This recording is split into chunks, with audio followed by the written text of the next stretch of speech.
Reels তৈরির নামে police কর্মীর মেয়েকে ধর্ষণ, গ্রেপ্তার ইউটিউবার ও তার নাবালক ছেলে। সোশ্যাল মিডিয়ায় ভিডিও রিলস বানানোর নাম করে কলকাতা পুলিশের এক পুলিশ কর্মীর নাবালিকা মেয়েকে বাড়িতে রেখে তার গোপন ছবি তুলে সোশ্যাল মিডিয়ায় ভাইরাল করে দেওয়ার ভয় দেখিয়ে দিনের পর দিন ধর্ষণ করত বাবা ও ছেলে। এমনটাই অভিযোগের ভিত্তিতে নাবালক ছেলেও তার বাবাকে গ্রেপ্তার করল হারোয়া থানার পুলিশ। চাঞ্চল্যকর ঘটনাটি ঘটেছে উত্তর চব্বিশ পরগনার বসিরহাটের হারোয়া থানা এলাকায়।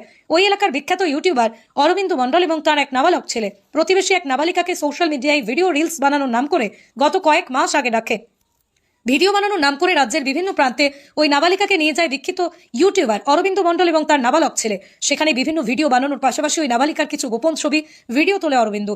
সেই ভিডিও সোশ্যাল মিডিয়ায় ভাইরাল করে দেওয়ার নাম করে মাঝে মধ্যেই নাবালিকাকে ধর্ষণ করতো অরবিন্দু ও তার নাবালক ছেলে।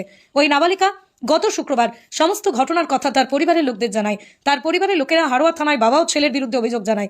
অভিযোগের ভিত্তিতে ঘটনার তদন্তে নেমে হারোয়া থানার পুলিশ রবিবার সকালে ওই এলাকা থেকে বিখ্যাত ইউটিউবার অরবিন্দু মণ্ডল ও তার নাবালক ছেলেকে গ্রেপ্তার করে। পুলিশে হেফাজতের আবেদন জানিয়ে অরবিন্দু মণ্ডলকে রবিবার দুপুরে পাঠানো হয়েছে বসিরহাট মহকুমা আদালতে।